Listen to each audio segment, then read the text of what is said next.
Hello, my name is Ethan Doest. Welcome to today's presentation on the artificial blood vessel benchmark. The presentation agenda.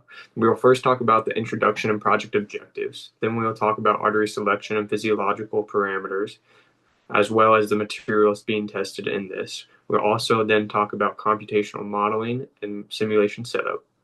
After that, we'll dive into the results and analysis, first talking about the flow field behavior, followed by the pressure distribution, followed by a Hoop stress evaluation, and a material cost comparison.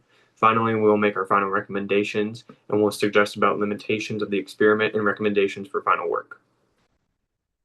Introductions and project objectives. Our goal was to design an artificial blood vessel based on realistic physiological data from the common femoral artery to simulate flow and pressure behavior using SOLIDWORKS flow simulations. We'll then evaluate structural stresses through Hoop stress calculations and ultimately compare the material options to determine the safest, most cost-effective choice for large-scale production.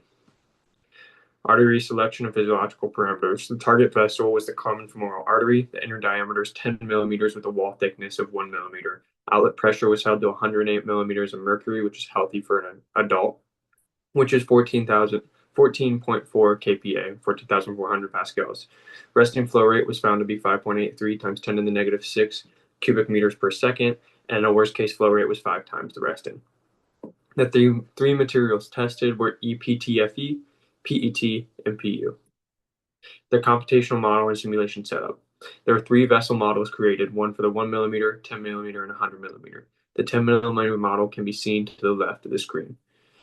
Simulation was run for each model for each flow condition, therefore there were 6 total simulations.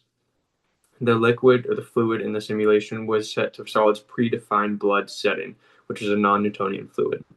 The boundary conditions were set to have an inlet flow rate, based on what we described in the last slide, at the inlet face, and an outlet pressure at the outlet face of the fixed 108 millimeters of mercury.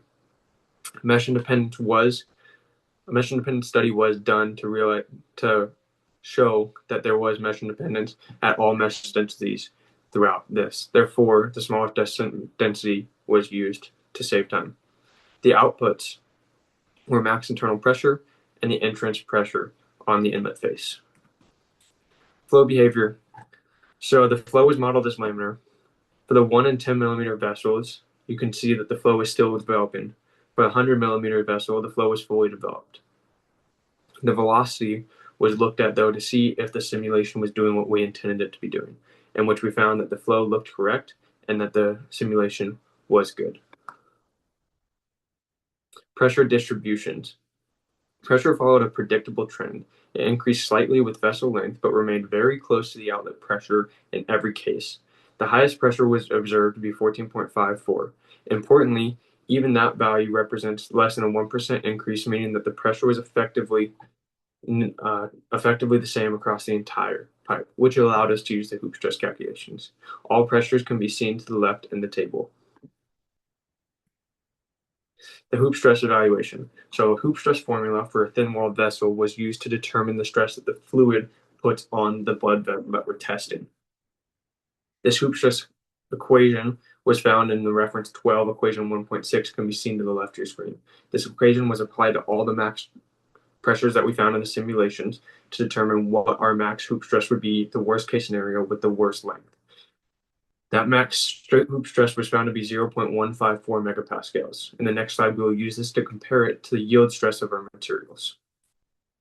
So we found that our materials had a yield stress as seen in the table to the left of your screen.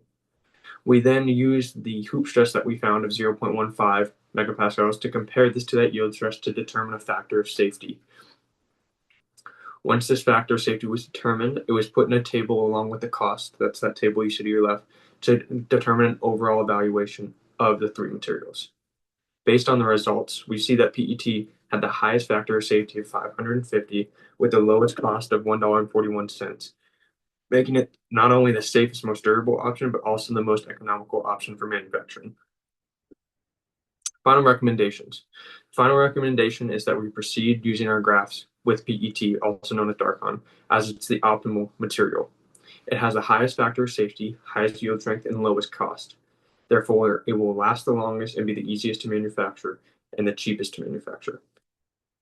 The limitations of this study were that we assumed the vessels had rigid walls, which we know is not the case in real vessels. They do deform as the blood flows through.